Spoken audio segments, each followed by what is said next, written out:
जब आप एक छोटे शहर से होते हैं तो आपके पास अमूमन जो रिसोर्सेज होते हैं, वर्किंग रिसोर्सेज, वो काफ़ी कम होते हैं। अब ऐसे में एक प्रॉब्लम सबसे बड़ी ये आती है कि where to go in your life and how to explore in your life. और जो आज का हमारा ये पॉडकास्ट है वो एक्चुअल में इसी सवाल का एक जवाब है। हमारे आज के इस पॉडकास्ट में हमें पता लगेगा कि अगर हम किसी भी चीज़ को सही तरीके से करें और मुहिम तरीके से करें तो एक ना एक दिन हम अपनी डेस्टिनी पर ज़रूर पहुंचते हैं। आज के हमारे पॉडकास्ट गेस्ट हैं विवेक चौहान। विवेक अपनी एक क्रिएटिव और मार्केटिंग एजेंसी चलाते हैं जिसका नाम है Tilstar entertainment. Tilstar is growing very fast and is a successful company.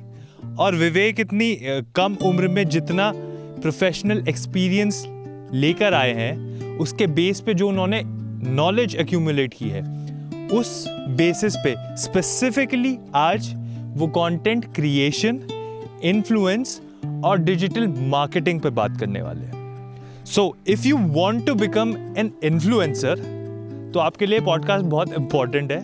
देखिए, सुनिए बात, and without wasting any time welcome to the जिज्ञासा शो। अब हम शुरुआत करते हैं अपने पहले सवाल से। ठीक है, अब आप हमें बताएंगे कि एक्चुअल में आप क्या करते हैं, कौन है आप, और आपकी जर्नी जो है उसने जो जर्नी अभी तक रही है आपके सिस्टमैटिक वे में, वो कहाँ से शुरू हुई और कैसे शुरू हुई? मैं क्या हूँ तो ये तो थोड़ी बड़ी मिस्ट्री हो जाएगी। ये थोड़ा स्पिरिचुअल सवाल भी है, डीप है। मतलब इतना डीप नहीं कि आप क्योंकि क्या होता है कि ना, जो बिजनेसमैन होते हैं ना, मैं क्योंकि बिजनेस में हूँ, तो बिजनेसमैन का कोई काम नहीं होता है। उनका ये होता है कि जो मिल जाए, जहाँ से पैसा बना रहा है वो चल रहा है। दूसरी चीज़ है हमारा क्रिएटिविटी, जो हमें एक लाइफ में वो देता है कि कामनेस दे रहा है। कामनेस नहीं बोलेंगे, थोड़ा सुकून दे रहा है, तसल्ली। हाँ, सुकून दे रहा है। तसल्लियाँ। तो हमारा क्या होता है, दोनों को मिक्सअप करके जो भी काम ऐसा मिल जाता है जिसमें हमारे को सुकून भी मिल रहा है और पैसा भी आ रहा है, वो काम हम कर लेते हैं। तो मैं चलाता हूँ क्रिएटिव एजेंसी। क्रिएटिव एजेंसी में हम क्या करते हैं, जितना भी वीडियोस बनती है, डिज़ाइंस बनते हैं और मार्केटिंग होती है, ब्रांडिंग होती है, जिस भी चीज़ में क्रिएटिविटी आ जाए ना, वो चीज़ हम करते हैं। अब वो बहुत ही वास्ट फील्ड है, उसके बारे में बात करेंगे तो बहुत लंबा हो जाएगा टॉपिक। तो बस जो भी चीज़ें आती है क्रिएटिविटी के बारे में जो भी जानते हैं वो लोग जानते हैं कि क्या क्या चीज़ें आती है। क्रिएटिव में आर्ट भी आ जाती है, बहुत सारी चीज़ें हैं। तो ये जो क्रिएटिविटी वाला कीड़ा था, ये आपको किस समय से और किस उम्र से काटना शुरू किया था? ये तो स्कूल टाइम में ही आ गया था। मतलब मैं स्टार्टिंग में साउंड में थोड़ा सा मेरी एक्सपर्टीज़ थी।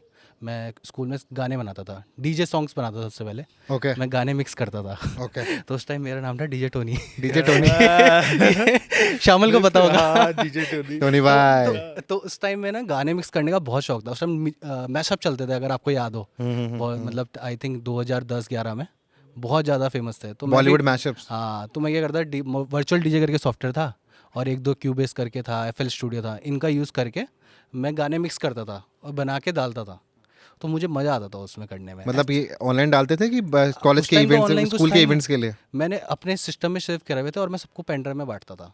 अच्छा, रिमिक्स बना कर। हाँ, कि लो यूज़ इनको सुनो। और उसमें बीच में मैंने अपना वो भी डालता था। उसमें आता ना डीजे चेतक आता है, वैसे अपना डीजे टोनी भी डालता था। सुना होगा। वो पीछे थे मुझे। तो नहीं, पर पता है क्या, क्रिएटिविटी, विवेक क्योंकि मेरे बचपन का दोस्त है ना, तो मुझे पता है कि क्रिएटिविटी उससे भी पहले की है। म्यूजिक और टेक्निकल क्रिएटिविटी तो तब शुरू म्यूजिक हुई, एक बस पर उससे पहले जरिया रहा है, जरिया। उससे पहले कुछ मोटर बनाना, कुछ हाँ। टरबाइन बनाने छोटे, मतलब कार स्कूर्स बनाना, हाँ, वो मतलब अलग-अलग छोटी चीजें चीजें, बचपन से बहुत शौक था mechanical। टेक्निकल चीज़ों में ना। तो जब मैंने करा तो मैं साउंड से कर रहा था। एक बार क्या हुआ, मेरे कुछ फ्रेंड्स थे, उन्होंने मुझे अप्रोच किया कि हमारे लिए एक गाना बना दे और हम उस पर म्यूज़िक वीडियो बनाएंगे। तो मैं गया, मैंने उनके साथ गया, एक गाना मैंने लिखा, गाना रिकॉर्ड किया, बना रहा था। तो उन्हीं के ऑफिस में था मैं। तो उन्होंने बोला कि हम म्यूज़िक वीडियो शूट करने जा रहे हैं। मैंने कहा अच्छा बढ़िया है। कह रहे चलेगा? मैंने कहा हाँ। उस दिन मैं पहली बार देखा कि म्यूज़िक वीडियो शूट करने में कितना मज़ा है। मतलब वो जो लाइफ है ना, वो अलग ही लाइफ है। आप जा रहे हो, मज़े कर रहे हो, देख रहे हो, स्पॉट कर रहे हो, फिर एक्टर्स को समझा रहे हो, फिर शूट कर रहे हो। वो लाइफ ना बहुत फैसिनेटिंग लगी मुझे कि यार ये लाइफ है। मैं कहाँ म्यूज़िक के पीछे भाग रहा हूँ, बट ये ज़्यादा मज़ा है। मतलब यही मुझे चाहिए। Video process. वीडियो प्रोडक्शन वाला। तो मुझे लगा मेरे को साउंड से ज़्यादा इसमें ज़्यादा मज़ा है। तो मैंने उस दिन से मैंने कहा अब तो मैं वीडियो में ही जाऊँगा। फिर उसके बाद मैंने मास कॉम ज्वाइन किया। मास कॉम ज्वाइन करके मैंने कॉलेज में अपना प्रोडक्शन हाउस भी स्टार्ट नहीं किया। कौन से कॉलेज से किया था मैं अपने मास्टर? ग्राफिक में गया था। अब क्या हुआ, जब फर्स्ट ईयर में था मैं, तो हमारे 3rd ईयर के कुछ बच्चे थे। ओके। तो 2nd या 3rd फ्रेशर्स के बाद ही उन्होंने बोला कि हमने एक डॉक्यूमेंट्री बनाई है और आप सबको दिखाते हैं। पूरे फर्स्ट ईयर के बच्चे गए देखने के लिए, उन्होंने बहुत पूरा बड़ा बड़ा करके दिखाया कि देखो आज थर्ड ईयर के बच्चों की वीडियो दिखाएंगे। वो वीडियो इतनी घटिया थी, इतनी घटिया थी, मतलब मैंने बोला मैं थर्ड ईयर में जाके ऐसी वीडियो बनाऊंगा। ठीक है, मतलब फिर मैंने कहा भरोसा उठ गया मेरा कॉलेज से, कि मैंने कहा भाई कॉलेज के भरोसे तो कुछ रह ही नहीं सकते। तो मैंने कहा हमें खुद मिलकर करना पड़ेगा। तो मैंने देखा क्लास में कौन बच्चे हैं जो जिनके साथ मिलकर मैं काम कर सकता हूँ, क्योंकि एक ग्रुप चाहिए होता है आपको। क्योंकि मेरे को उस टाइम पे एडिटिंग वगैरह आती थी, मैं कैमरा कुमरा में इतना मेरे को नॉलेज नहीं थी कुछ भी चीज़ों की। हाँ, बस मैं साउंड और एडिटिंग वगैरह करता था मैं पहले से।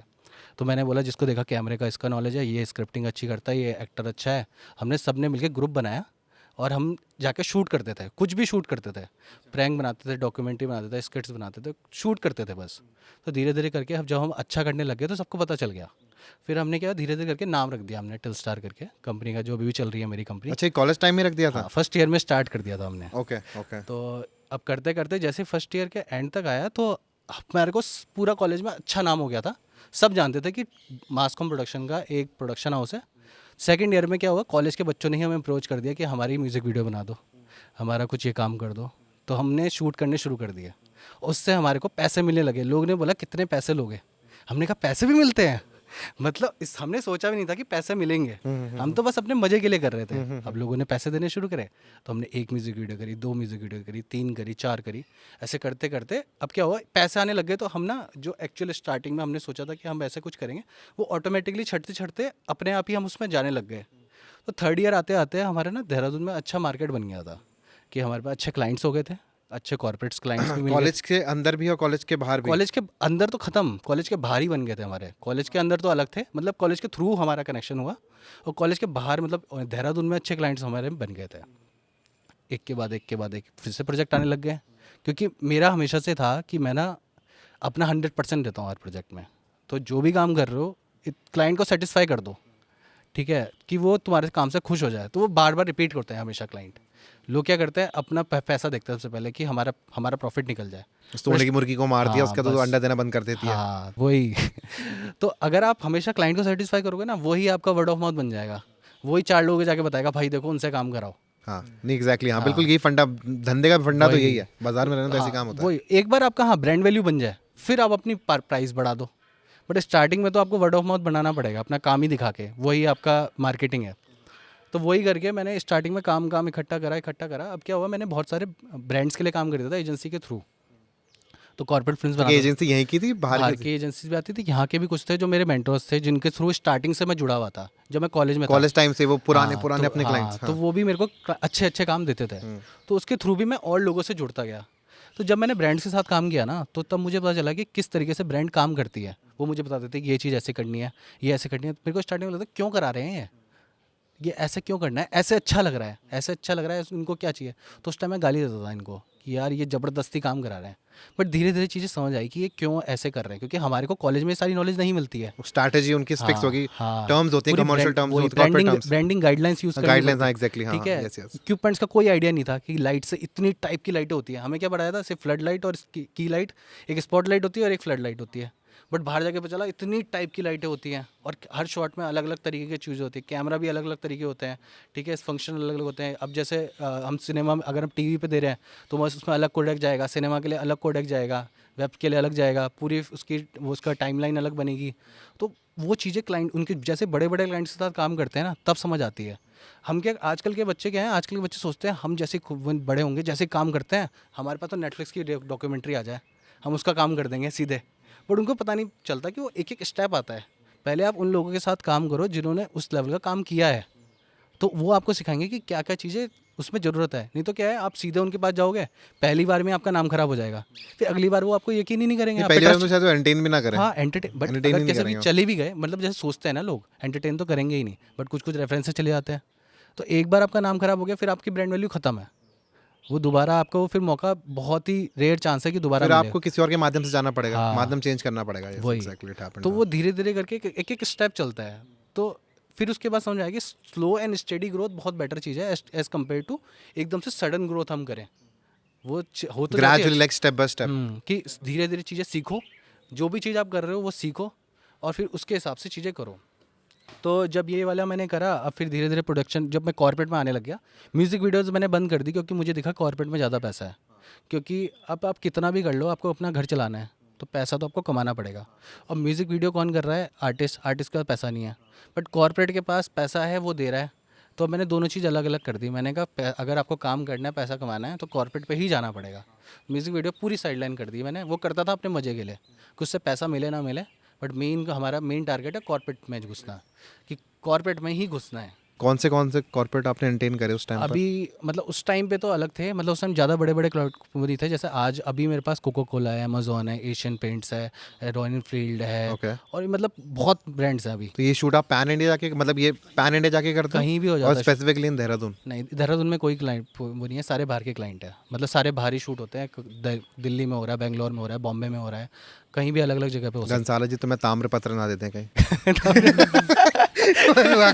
हाथ ला दिए, लो बेटा संस्थान में बना रहा हूँ मैं, ये लो। ग्राफिकर ने बुलाया था मुझे, गेस्ट नहीं बुलाया होगा, बिल्कुल एक्चुअली बुलाया होगा यार। तो इतना मैं गया था, तो बनता है। यस, वहाँ भी मैंने यही चीज़ बोली कि भाई करने से होता है। लोग क्या करते हैं आज की डेट में, बस सोचते हैं, बट पहला स्टेप लेना पड़ता है। एक बार आपने स्टेप ले लिया ना, लोग आपको खुद ही खींच के आगे ले जाएंगे। लोग आपको कुछ बताना नहीं पड़ेगा कि यार ये करना है, ये करना है। एक बार बस स्टार्ट कर लो, हर कोई आपके सपोर्ट में आ जाएगा कि यार चलो तुम करो, अच्छा है। जो लोग अच्छी उसमें वो कम्युनिटी में रह रहे हैं। नहीं, पर अपने से बेहतर लोगों के साथ रहना ज़रूरी 2 वजह से। एक तो आपको खुद सीखने को मौका मिलेगा उससे, प्लस जो आपसे बेहतर होते हैं ना, वो आपको वैसा क्रिटिसाइज़ नहीं करते हैं। जैसे आपसे नीचे वाले लोग आपसे चिढ़ते जो रहते हैं ना, वो ज़्यादा क्रिटिसाइज़ करते हैं। बेहतर वाले आपको एडवाइस करते हैं कि तू ये बेहतर कर सकता है, इसको ऐसे कर सकता है। तो वो पॉजिटिव एनर्जी का फ़ायदा मिलता है। बिल्कुल, और एक्सपीरियंस भी मिलता है ना उनका। अभी वो पहले ही बता देते हैं, भाई तू ये चीज़ गलत करने वाला है, इसको ऐसे कर ले। अब क्या, अगर मैं कर लेता तो मेरा टाइम बच रहा है ना उससे भी। हाँ वो एक्चुअली मुझे पर्सनली लगता है कि depends on person as well, कि कौन उस चीज़ को किस तरह रिसीव कर रहा है। कुछ लोग बहुत बुरे हालातों में भी अच्छी चीज़ को रिसीव करके आगे निकल जाते हैं, कि उन्हें पता है कि किस चीज़ में से क्या क्या क्रक्स निकालना है।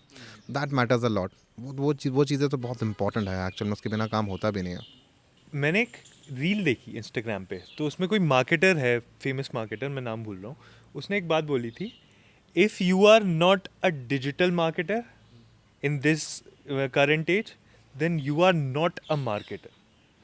तो डिजिटल मार्केटिंग का अब किस मैग्नीट्यूड का इम्पैक्ट है लोगों तक बात पहुंचाने के लिए, या लोगों तक किसी एक आइडिया को उनके दिमाग में घुसाने के लिए।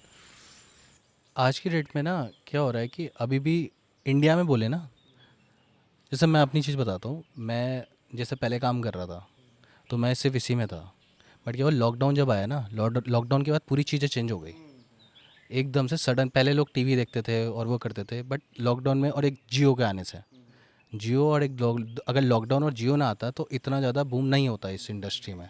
बट इन दोनों चीज़ों ने इतना बूम दिया है कि जो आने वाले 20 सालों में होना था वो इतने 10 सालों में ही हो गया। एग्जैक्टली, हाँ बिल्कुल बिल्कुल यार, बिल्कुल। तो वो चीज़ें एक्सटेंसिव जो चल रही हैं अभी, जब डिजिटल की बात हो रही है ना, तो अभी भी हमारी 2 टारगेट ऑडियंस है। हम लोग के चलते हैं कि अभी हम पूरे इंडिया को अगर कवर करें तो हम सोचते हैं कि बहुत ऑडियंस है, बट अभी सिर्फ ना आधी भी नहीं आई है अभी इंडिया डिजिटल पे। ठीक है, अभी बहुत कम ऑडियंस है जो उस पर आई है डिजिटल। जब मतलब अगर- इवन कुछ लोग हैं भी, लेकिन वो उसका सेंस, इम्पोर्टेंट तो सेंस है ना, वही, कि वो उसका सेंस समझ पा रहे कि नहीं पा रहे। That is important. तो जिस दिन सारे आ जाएंगे ना, हम तो इंटरनेट पे ना राज करेंगे। इंडिया अभी राज करता है, मतलब वर्ल्ड का टॉप चैनल टी सीरीज़ है। जितने बड़े बड़े चैनल हैं इंडिया में ही है, जितने मतलब है कुछ पीडी पाए और जैसे हैं वो मिस्टर बीस्ट वगैरह मिस्टर बीट्स वगैरह हैं। ठीक है, बट क्या है, अगर इंडिया का अब लोग जब सारे आ जाएंगे ना, तो सबसे टॉप वर्ल्ड में ना सिर्फ इंडियंस ही होंगे जितनी पब्लिक, क्योंकि चाइना तो इंटरनेट पे है ही नहीं, उनका तो अपना अलग ही है। उनका तो अपना सर्च इंजन कुछ और है, तो अलग है। अभी ऐसा है, बहुत सारे लोग बोलते हैं सेचुरेशन आ गई है, बट सेचुरेशन आई नहीं है अभी। ठीक है, तो डिजिटल का है कि अभी जितना मार्केट चल रहा है ना, वो और ग्रो करेगा। अभी इतना ग्रो करेगा कि बहुत एक्सटेंसिव लेवल पे जाता है, क्योंकि यहाँ पे क्या है, 2 चीज़ मिल रही है। एक तो यहाँ पे आपको रिस्पांस पता चल रहा है कि कौन देख रहा है आपको, कितने लोग मेल देख रहे हैं, कितने फीमेल देख रहे हैं, कौन से स्टेट से देख रहे हैं, कौन सी जगह से देख रहे हैं, क्या उनके इंटरेस्ट है। ठीक है, और कितने लोग उस पर आगे क्लिक करके आपकी चीज़ें बाई भी कर रहे हैं। तो आपको पता चलेगा कि क्या मेरा बिज़नेस उतना वो है मतलब सक्सेसफुल होने के चांसेस हैं या नहीं है। और बिज़नेस को भी आप देख सकते हो कि वो क्या कर रहे हैं। ये मेरा एक सवाल है, ठीक है। मान लो कि फॉर एग्जांपल आप कैमरा बेचते हो, ठीक है। आप कैमरा बेचते हो, लोग आपको जानते हैं। मैं एक नई कंपनी आया, मैंने बोला कि मैं विवेक जी के माध्यम से वो कैमरा को सेल करूँगा। लेकिन मान लो कि आप कैमरा बेचते हो और मैं दूध बेचने वाली कंपनी हूँ, लेकिन क्योंकि आपके फॉलोअर्स बहुत ज़्यादा हैं तो मैं आपको आके बोलूँगा कि यार तुम दूध बेच दो, और तुम बोलोगे कि यार ये फलाना फलाना डेयरी प्रोडक्ट को आप खरीद लो। तो आपको लगता है कि क्या इसके फ्रूटफुल रिजल्ट आ सकते हैं अगर आप आउट ऑफ कोर्स दूसरे प्रोफेशन वाले आदमी से वो चीज़ प्रमोट कराएं? नहीं, वो पहली बात करेगा ही नहीं। नहीं, मैंने देखा है देहरादून में, आई हैव सीन इट। मैंने देखा, मतलब मैं इंस्टीट्यूट्स का नाम लेना नहीं चाहूँगा, कुछ ऐसे इंस्टीट्यूट्स हैं जो नीट एंड MBBS की कोचिंग्स एंड ऑल कराते हैं, ठीक है। अब वो क्या करते हैं, उन्होंने क्या करा कि अलग अलग एजुकेशनल कोचिंग कराने के साथ साथ उन्होंने हमारे जो म्यूजिशियंस थे, जो सिंगर हैं यहाँ के तमाम बड़े बड़े सिंगर्स जो भी हैं, उन सब लोगों से प्रमोशन करवाया, ठीक है, कि ऐसा ऐसा है कि आप अगर पढ़ना चाहते हैं और कुछ बनना चाहते हैं तो इस इंस्टीट्यूट में आकर कोचिंग लें। तो मुझे उसका रिजल्ट समझ नहीं आया कि कहीं ना कहीं ये इन्फ्लुएंस कर पा रहे हैं या नहीं कर पा रहे हैं। इन्फ्लुएंस की बात ही नहीं है इसमें ना, ये है रिटारगेटिंग, ठीक है। अब क्या होता है, होर्डिंग लगी होती है हर जगह ब्रांड की, आपके मोबाइल में ऐड चल रहा है, आप टीम न्यूज़पेपर खोल रहे हो उसमें वो चीज़ आ रही है, टीवी खोल रहे हो उसमें ऐड आ रहा है, ठीक है। अब क्या होता है, जब हम एक चीज़ को बार बार देखते रहते हैं ना, तो अब उससे हम कनेक्शन क्रिएट कर देते हैं। अब ये ब्रांड्स क्या करती है, हमारे को हर जगह हम अपने आप को दिखाती है, वो चाहती है कि हर जगह इनको हमारा नाम दिखे। अब जब वो एक बंदा एक चीज़ को बहुत बार देखते रहता है ना, रिकॉल वैल्यू जनरेशन हाँ, जिसे कहा जाता हाँ, है, तो yes। वो क्या करता है, वो अपना मानने लग जाता है कि ये इससे कुछ रिजेम्बलेंस है मेरा। तो जब उसके पास चांस होता है ना कि उससे परचेस करने का, तो वो ज़्यादा उसे सोचना नहीं पड़ता।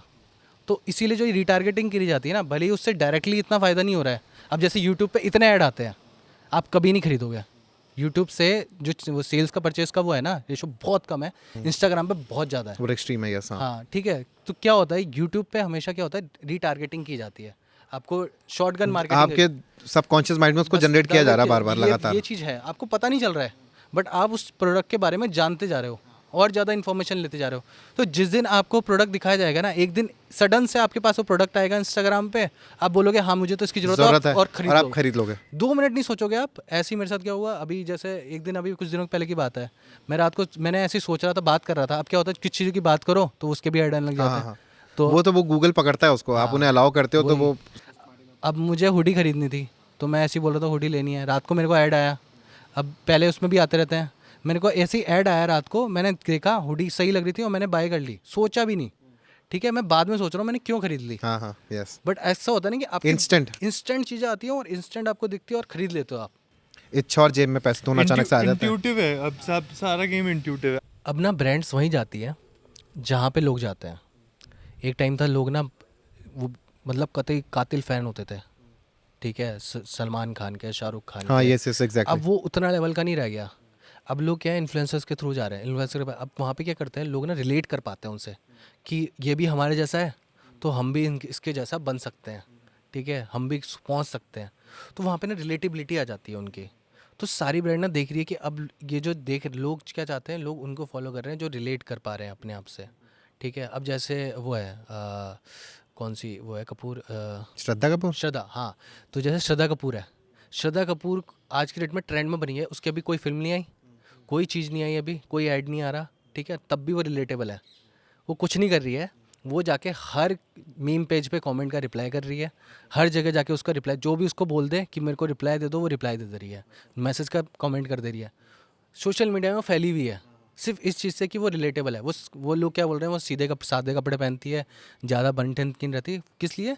अब लोग सोचेंगे कि ये वो बहुत सीधी सादी है, बट ये PR गेम है सारा, कि वो लोगों से कनेक्ट करा उनके स्ट्रैटेजिस्ट हैं, वो उन्हें ओपिनियंस दे रहे हैं कि हाँ रिस्पांस दें, भले वो उनका सोशल मीडिया हैंडलर रिस्पांस दे रहा हो, वो जरूरी नहीं वो खुद दे रहा हो, बट ये सारी स्ट्रेटजीज होती हैं कि आपको रिलेटेबल बना के रखना है अपने आप को, कि मार्केट में आपको रहना है। जब जैसे आप गायब हुए, अब खत्म, तो अब मार्केट में क्या, सोशल मीडिया वाले बंदे कनेक्टेड है अपनी ऑडियंस के साथ, डेली व्लॉग डाल रहे हैं, डेली सारी चीज़ डाल रही हैं, तो लोग एक कनेक्शन बिठा देते हैं। अब जो कनेक्शन बिठा लिया, अब क्या हुआ, उसके साथ वो कनेक्शन क्रिएट हो गया।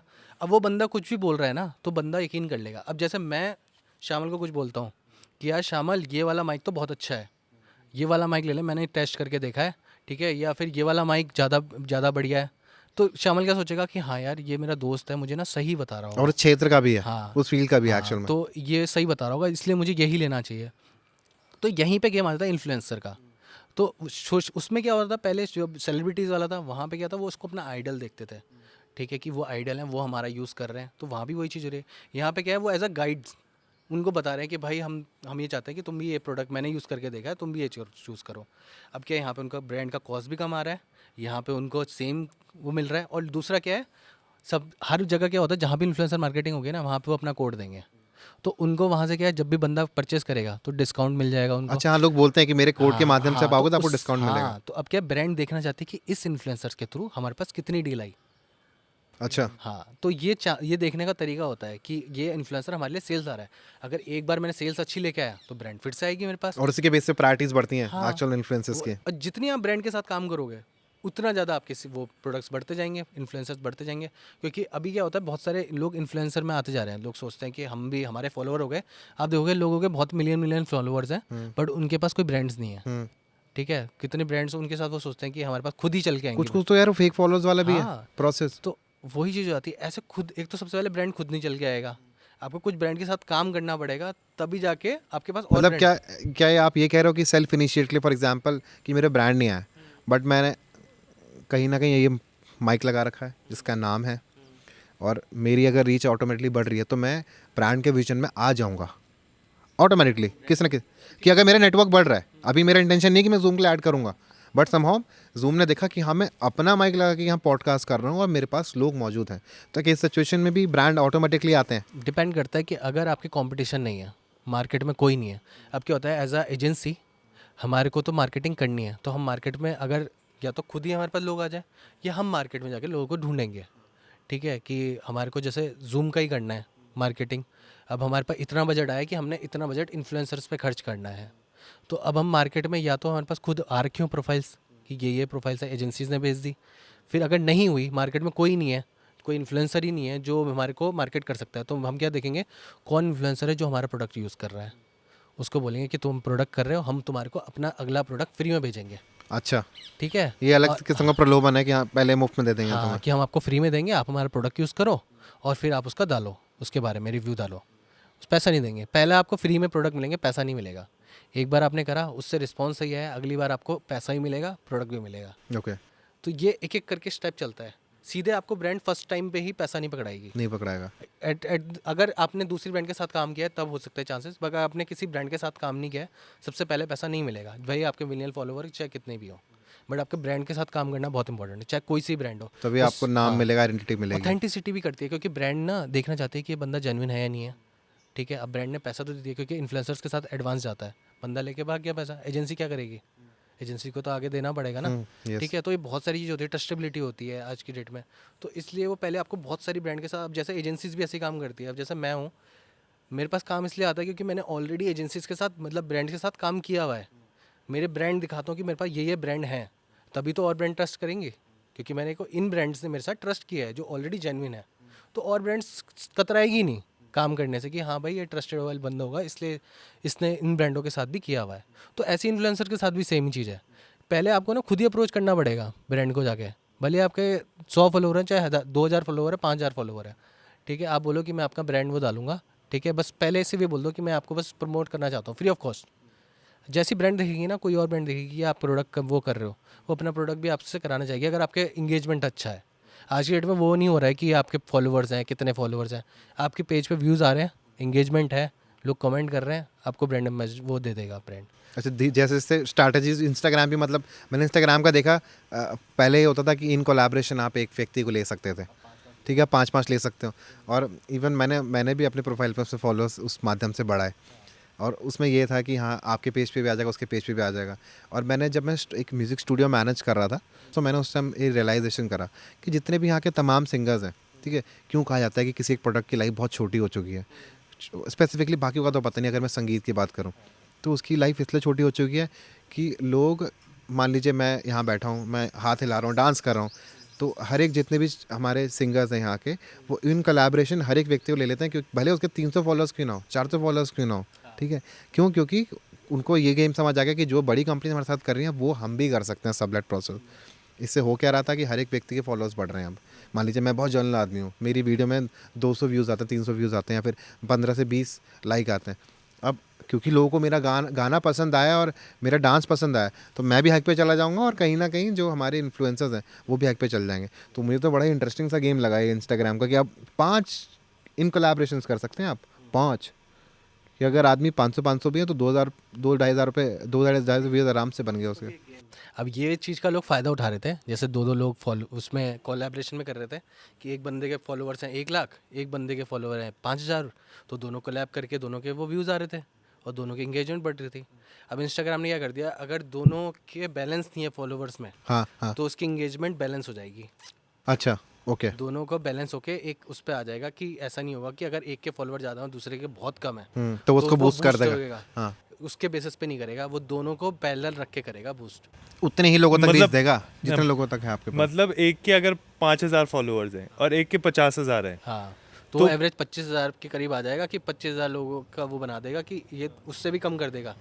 जितने लोगों के वॉल पे नजर आए, हाँ, अब जिसको जो देखना है वो अपने अनुसार मतलब देखे। वो Timing उसकी slot। इंगेजमेंट कम कर ही देगा, वो उतना बढ़ाएगा नहीं। और हाँ, अगर दोनों बैलेंस है, जैसे एक 50 का है एक 30-40 का है, तो फिर वो उसको बूस्ट करेगा। क्योंकि बहुत से लोग क्या कर रहे थे, लोगों से पैसा ले रहे थे इस चीज़ का अच्छा, कि हम तुम्हारे को अपने उसमें वो डालेंगे, Collaboration कोलैबोरेशन ले ले लेंगे, लेंगे हाँ। और तुम्हारे को पैसा दे दो इस चीज़ का। तो ये इंस्टाग्राम को पता चल जाता है कि ये चीज़ें मार्केट में चल रही है। तो क्या at the end content quality ही सब सर्वमान्य है? कंटेंट हाँ, क्वालिटी अभी तो कंटेंट क्वालिटी ही है सारी, और दूसरा चीज़ क्या है, कंसिस्टेंसी है। सब क्वालिटी भी सेकेंडरी है, पहले है कंसिस्टेंसी। अब ना ये फील्ड है बहुत मुश्किल। हाँ, मैंने जैसे डालना शुरू करा ना अभी वीडियोस रैंडमली रेगुलरली, जो मेरे कमर्शियल पेज हैं उस पर, तो उसमें वो इंस्टाग्राम बैच प्रोवाइड करता है, like you got 1000 viewers, you got 500 viewers, work for 2000। वो आपको धीरे धीरे बता रहा है, वो भी इंडिकेशन दे रहा है कि work in consistency, if you work like consistent you will get definitely get the good output for that. But वही मैं बोल रहा हूँ कि ये ना है तो वो कंसिस्टेंसी वाला गेम है। दूसरा है बहुत मुश्किल, ये हर किसी के लिए नहीं है इन्फ्लुएंसी वाला। लाइक मैं हूँ, मेरे लिए तो बहुत ही मुश्किल है ये वाला काम करना, डेली कंटेंट बनाना। मैं तो बहुत आलसी हूँ, मतलब मैंने बहुत बार ट्राई करा कंटेंट बनाना। मतलब अभी भी मैं आजकल मैं कंटेंट डाल रहा हूँ, तो ये मैंने कंटेंट पिछले साल शूट कर लिया था। यार पिछले साल पूरे साल भर जब मैं फ्री होता था तो मैं शूट कर लेता था, फिर मैंने सारी वीडियोस एडिट करा दी। एडिट भी खुद नहीं करी, वो भी एडिटर दूसरे करवाई। अब वो ऑटोमेटिकली शेड्यूल मार दी मैंने, क्योंकि मैं डेली बैठ के शूट नहीं कर सकता, डेली बैठ के एडिट नहीं कर सकता, क्योंकि हमारा क्या है, बिजनेस चल रहा है, वहाँ से पैसा आ रहा है, वहाँ से काम चल रहा है। ये वो काम कर सकते हैं जो डेली हार्ड वर्किंग लोग होते हैं ना, जो डेली अपने आप को किसी भी तरीके से, भले ही सो रहे हो कुछ भी कर रहे हो, उनको टाइम निकाल के करना ही है, जो जोश है उनमें। वैसे लोग हैं जितने भी इन्फ्लुएंसर बने हुए हैं। अब ये बहुत कम लोगों के अंदर होता है टैलेंट, अगर निकाल दिया ना जिसने कर लिया वो अपने तरीके से, बस वो निकल गया बढ़िया। इन्फ्लुएंसर में आप घुस जाओ ना, लोग करोड़ों रुपए कमा रहे हैं आज की डेट में इन्फ्लुएंसर यार। से। लोग मतलब ब्रांड ना, मेरे पास ब्रांड आती है इन्फ्लुएंसर्स के लिए, तो मैं पैसा जब देता हूँ तो 2-2, 3-3 लाख रुपए इन्फ्लुएंसर्स को मिल रहे हैं, जिनके 1-2 लाख फॉलोअर्स हैं। ठीक है, कुछ नहीं करना उनको, रील बना के डालनी है, 1-2 स्टोरीज पोस्ट करनी है, और वहाँ बस जो भी जहाँ ब्रांड को बस विजिट करना है। अभी मैंने एक ब्रांड का किया था, इसका रिलायंस का स्टोर का, तो कुछ नहीं करना था उस इन्फ्लुएंसर को जाना था, प्रोडक्ट उठाने थे, दिखाना था कि ये प्रोडक्ट है, इस पर इतना डिस्काउंट चल रहा है। ठीक है, और फीमेल इन्फ्लुएंसर थी लाइफस्टाइल की। अब उसके अराउंड 2 लाख फॉलोवर थे। उस 60 सेकंड की रील के उसका लाख रुपए मिले हैं। बिल्कुल बिल्कुल। ठीक है, मैंने बोला कि भाई चल क्या रहा है, मतलब इतनी सी रील के, बट क्या है, उसने उस 1 लाख रुपए कमाने के लिए उसने पूरे 1 साल मेहनत करी है, नहीं, बिना काम किए, बिना पैसा कमाए। वो 1 साल की मेहनत एक साथ मिल रही है।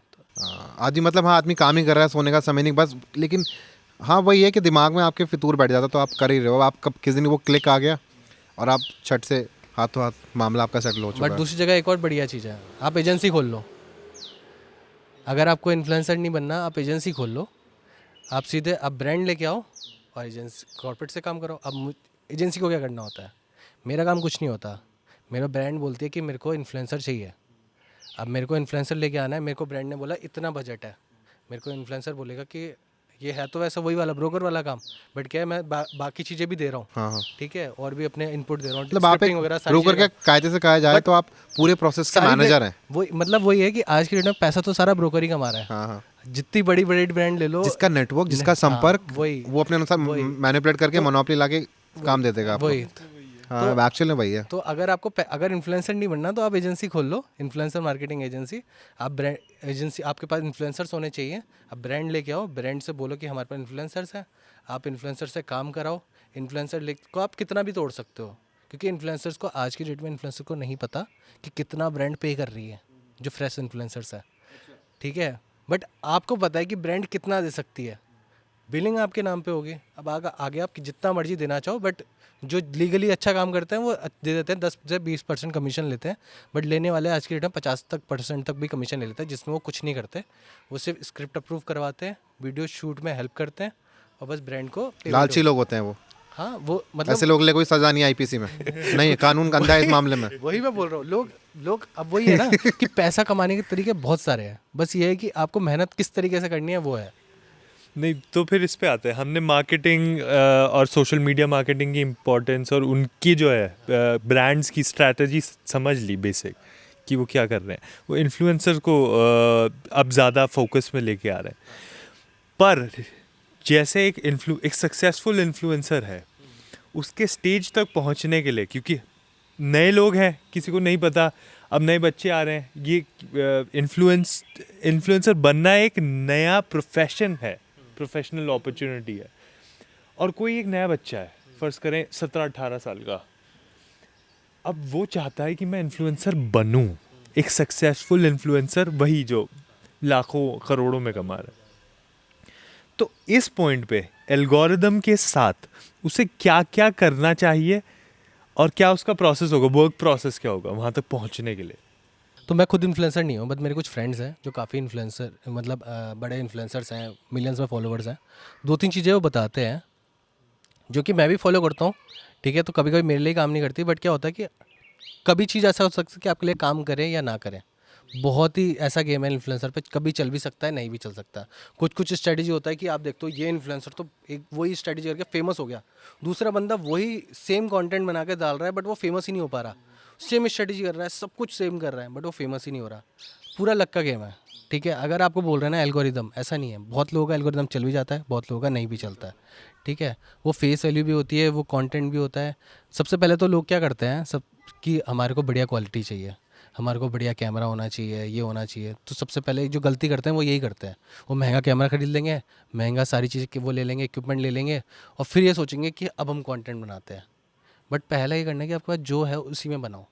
आपके अगर फ़ोन है, छोटा सा माइक है, उसी से रिकॉर्डिंग कर लो, ठीक है। एडिटिंग के लिए लोग मैकबुक ले लेंगे पहले से ही कि हमें तो बढ़िया एडिटिंग करनी है, हमें तो आईफोन चाहिए, वो भी प्रो चाहिए, ठीक है। माइक भी हमारे को महंगा वाला पॉडकास्ट माइक चाहिए, अब बनाएंगे हम वीडियो, ठीक है। बट आप ये तो देखो कि उससे रिटर्न पहले आप थोड़ा सा ट्राई तो करो कि ऑडियंस को आपको पसंद क्या आ रहा है। अब जैसे भुवन बम है, भुवन बम मोबाइल से वीडियो बना के फेमस हुआ है।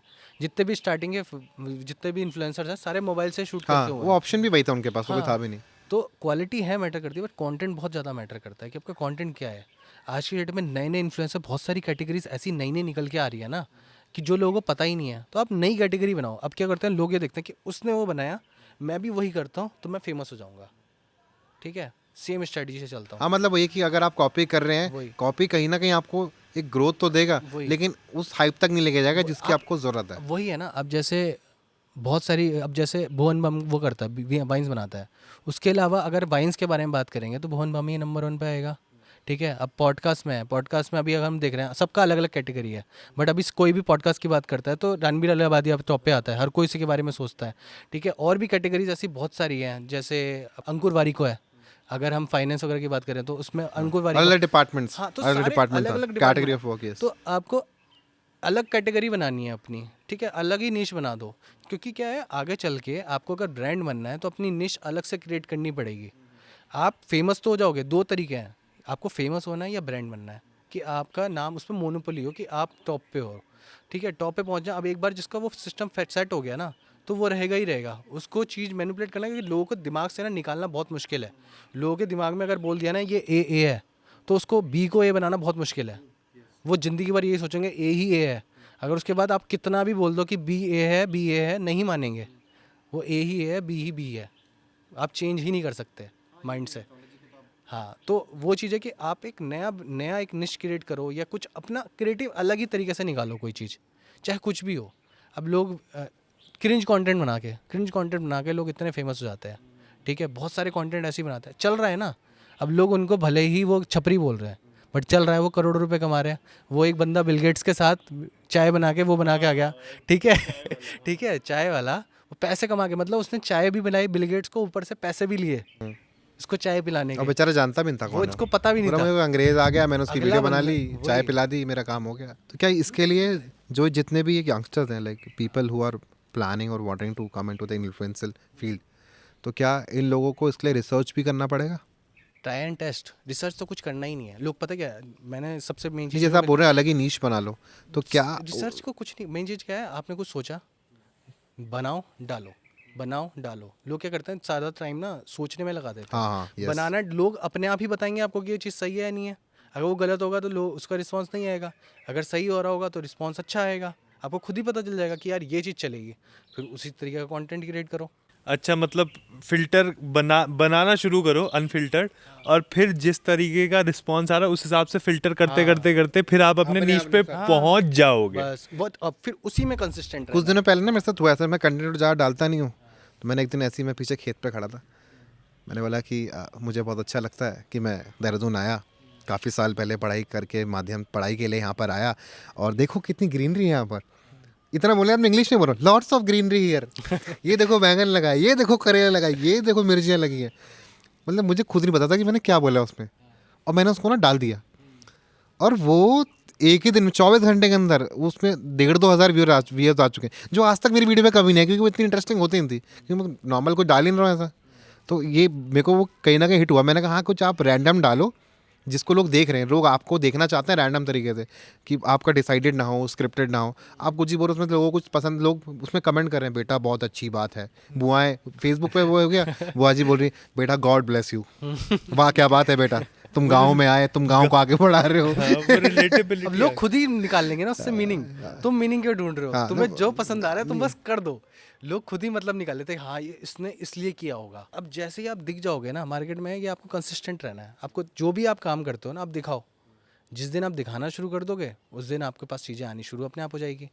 और वो दिखाने का मीडियम है, चाहे आप इन्फ्लुएंसिंग करते हो, आप ब्रांड हो, चाहे कुछ भी हो, बस show चाहे वो कर- ऑफलाइन हो चाहे ऑनलाइन हो, हाँ, किसी कहीं भी से- तरीके से आप अपने काम को दिखाते रहें। बस, हाँ ये आप अगर आप सोशल मीडिया नहीं चलाते, आप इवेंट में चले जाओ, जहाँ पे लोग आते हैं, उनसे लोगों से मिलो, नेटवर्किंग करो, वहाँ से आपका बिजनेस डेवलप होना शुरू हो जाएगा, वहीं से आपके लोग मिलने लग जाएंगे।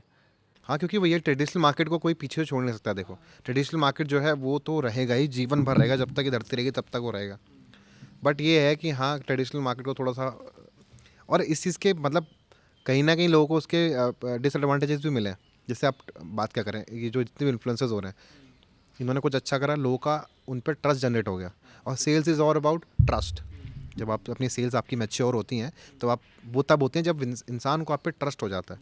और कहीं ना कहीं प्रॉब्लम्स ये भी आ रही है, जैसे मैं क्या कहते हैं, मैं एक चीज़ और पूछना चाहूँगा कि मैं वो क्वेश्चन थोड़ा मिस कर गया था, कि मान लीजिए किसी इन्फ्लुएंसर को नहीं पता कि वो किस ब्रांड को प्रमोट कर रहा है, या फिर हम नहीं जानते कि जो इन्फ्लुएंसर है उसकी मार्केट वैल्यू क्या है। जैसे अभी हमने वो देखा था, वो एल्विश का, लोगों के लिए इन्फ्लुएंसर है, वो बिग बॉस विनर है, लोग उसको देख के इन्फ्लुएंस हो रहे हैं, बट समहाउ क्या दिखाया उन्होंने, एक सडन एग्रेशन ऑन कैमरा।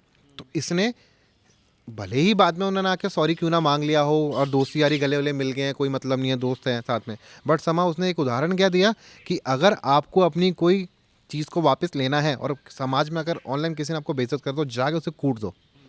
तो कहीं ना कहीं ये बैड इन्फ्लुएंस भी समाज में गया है, एक्चुअल में गया है। तो इससे लोग कैसे बच सकते हैं? मतलब क्या गवर्नमेंट इस पर कुछ कर रही है सिस्टमैटिक वे में, कुछ लॉज हैं, कुछ है, कुछ भी है इसमें? अभी तो कुछ भी नहीं है, कुछ भी नहीं है। अभी तो कुछ, क्योंकि ये जो इंडस्ट्री है ना अभी गवर्नमेंट के लिए ही नहीं है, और गवर्नमेंट को हर चीज़ को उसको नहीं, जैसे अभी गवर्नमेंट ने अवार्ड्स दिए हैं अभी वही तो अब शुरू किया Recently. उन्होंने उनको कंसीडर ही अभी करना शुरू करा है। इससे पहले तो इतना ज़्यादा वही था, अभी तो लास्ट इलेक्शन से तो उन्होंने शुरू किया है।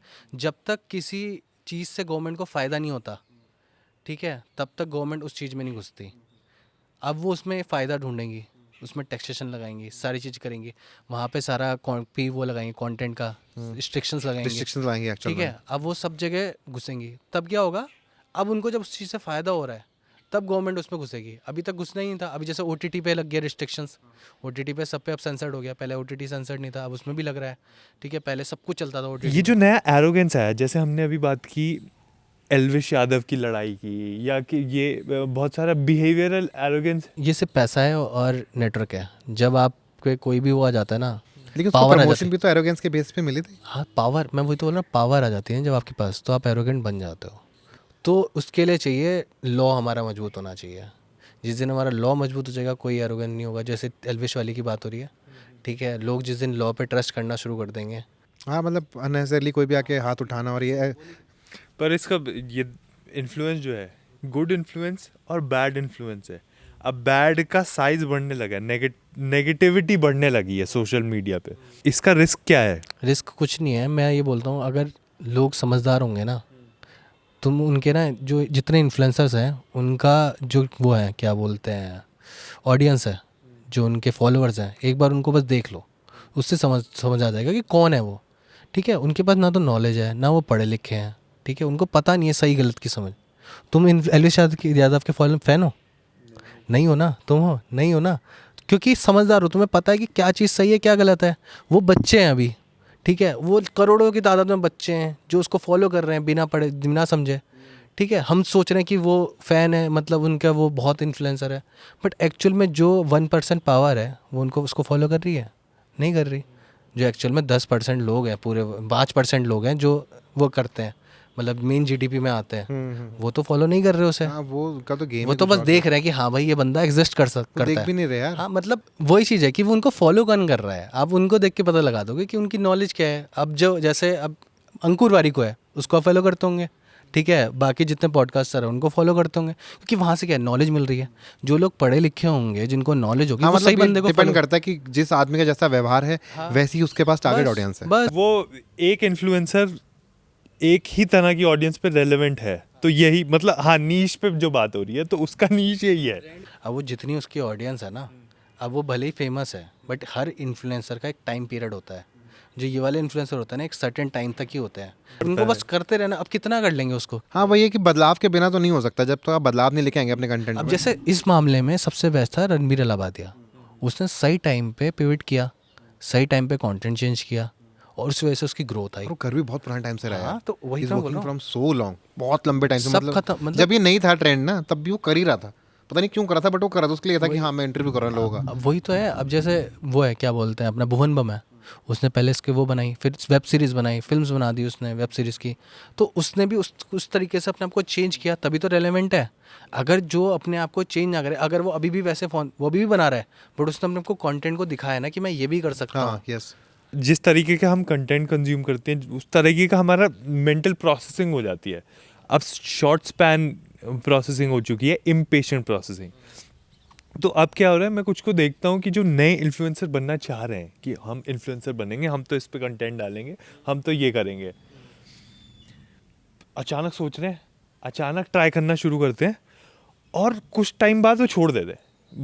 कुछ टाइम भी क्या, बहुत ही शॉर्ट स्पैन में कि नहीं हो रहा है, पर बहुत जल्दी छोड़ दे रहे हैं यार। हाँ। उसको फ्लो को कि हम 3-4 वीडियो में नहीं आ रही, हाँ। या फिर हम कंसिस्टेंसी नहीं मेंटेन कर पा रहे हैं, हम कहीं बिजी हो जा रहे हैं, उसको छोड़ देते हैं। एक्चुअली क्या होता है, वो ना दूसरों को देखते हैं। लाइक जैसे कोई फ्रेंड है उनका, उसके फ्रेंड ने एक 4-5 वीडियोस डाली और 100 केस चली गई वीडियोस, तो उनको लगता है कि हम भी 4-5 वीडियो डालेंगे हमारी भी चली जाएगी, है ना। बट ऐसा होता नहीं है। तो एक वीडियो डालते हैं, 2 वीडियो डालते हैं, 5, 6, 7, 8, 9, 10, 11, 12, 15 वीडियो डाल देते हैं, बट आई नहीं होती। फिर उनको क्या होता है, धीरे धीरे नेगेटिविटी आने लग जाती है, यार कुछ फ़ायदा नहीं हो रहा। मैंने इतनी सारी लोगों की हर वीडियो पे 1-2 वीडियो डालते हैं, ऐसे वीडियो आ जाते हैं। तो ये चीज़ अगर जब आप इतनी मेहनत कर रहे हो और नहीं आ रहा है, तो फिर आप धीरे धीरे डिमोटिवेट हो गए, और फिर आप धीरे धीरे चीज़ें करने, आपकी प्रायोरिटीज़ चेंज होंगी। और क्या होता है, आपकी लाइफ में बहुत सारी चीज़ें होती हैं। अब जैसे मैं क्यों छोड़ता हूँ, मेरे साथ होता है कि मैं जब खाली होता हूँ तब मैं वीडियोज़ बनाता हूँ, और फिर मैं वापस से बिज़ी हो जाता हूँ। ठीक है, तो मेरे लिए क्या होता है, मेरे लिए प्रायोरिटी मेरा सोशल मीडिया नहीं है, मेरे लिए प्रायोरिटी मेरा बिज़नेस है। क्योंकि सोशल मीडिया चले ना चले, मेरा बिज़नेस चलना चाहिए। अगर मैं उसमें घुस गया, चलेगा नहीं चलेगा, बट एक चीज़ तो चल रही है ना। तो लोगों की लाइफ में भी ये होता है कि उनकी प्रायोरिटीज़ अलग होती है। प्रायोरिटीज, हाँ। ठीक है, अगर वो प्रायोरिटी वो बना लेंगे। बहुत सारे इन्फ्लुएंसर्स वो हैं जो खाली बैठे होते हैं, ठीक है, घर में कुछ काम नहीं होता, तो वो सोशल मीडिया को अपनी प्रायोरिटी बना लेते हैं। वो लोग कर लेते हैं क्योंकि उनके पास एक ही काम है, डेली बैठ के रील बनाना। बट कुछ लोगों का होता है कि ज़बरदस्ती वो अपना दिमाग लगा रहे हैं, अपने पूरे दिन भर काम कर रहे हैं, रात को आके रील बना रहे हैं, फिर शूट कर रहे हैं, फिर उसके बाद डाल रहे हैं। तो वो फ्रस्ट्रेट होने लग जाते हैं क्योंकि उनके लिए मेहनत हो रही है, वो लोग मेहनत कर रहे हैं। बाकी लोग जो रील्स बना रहे हैं वो मेहनत नहीं कर रहे हैं। अब जैसे मेरा बिज़नेस है, मेरे को बिज़नेस में करना मेहनत नहीं लगता। आपके लिए भी कोई काम करना होता है तो आपको मेहनत नहीं लगती होगी, वो लगता है मज़ा आ रहा है। तो जब वो उसको इन्जॉय करना शुरू कर देंगे ना, तो वो कंसिस्टेंटली करेंगे। अब जैसे मेरे को मेहनत लगती है रील्स बनाना, ठीक है, मैं इन्जॉय के साथ नहीं करता, तो मैं इसलिए वो धीरे धीरे कर पाता हूँ। अब ये मुझे पता है, सेल्फ रियलाइजेशन होना भी बहुत इंपॉर्टेंट है। अगर आपको सेल्फ रियलाइजेशन हो जाता है ना कि आपकी चीज़ ये है तो आप खुद ही सारा आपके सारे वो चीज़ें पहले ही इससे क्लियर हो जाती हैं कि भाई मैं इसलिए नहीं कर पा रहा हूँ।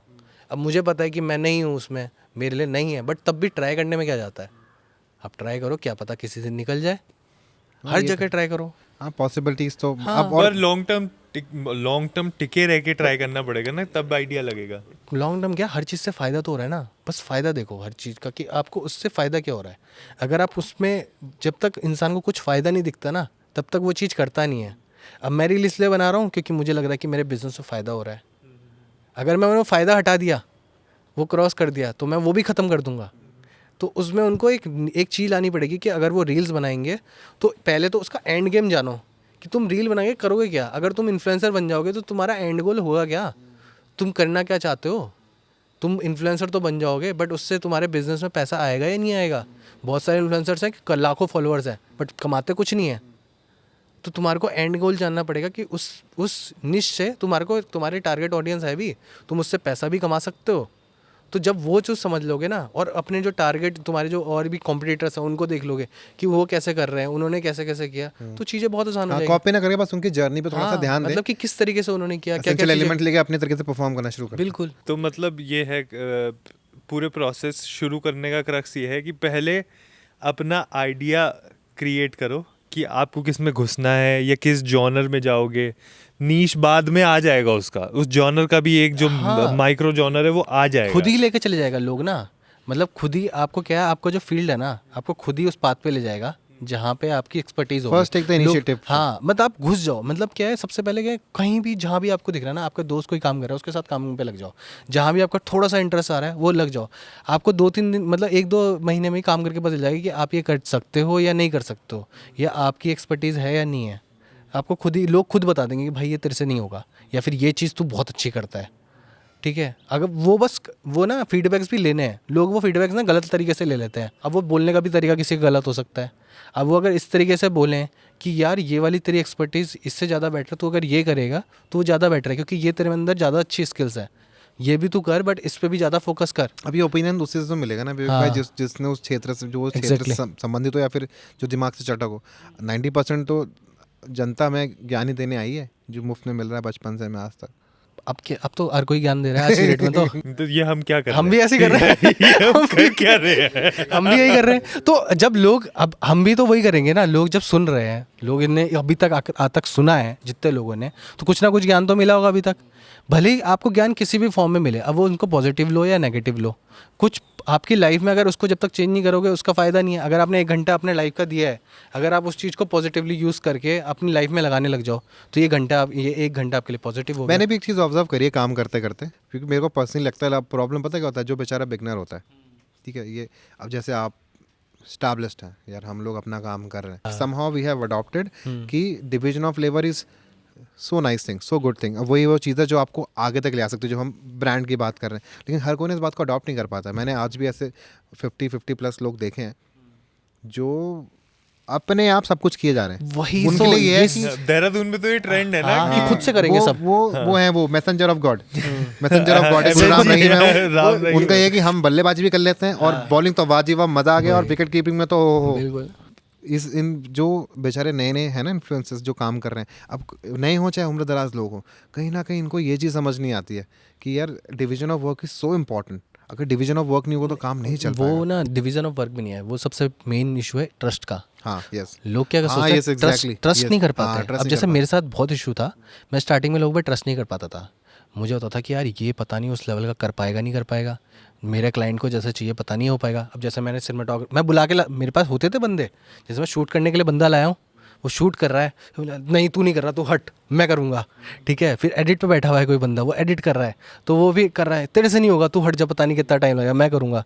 तो ये बहुत टाइम तक रही प्रॉब्लम। मेरे पास 2-3 साल 3-4 साल तक ऐसा रहा।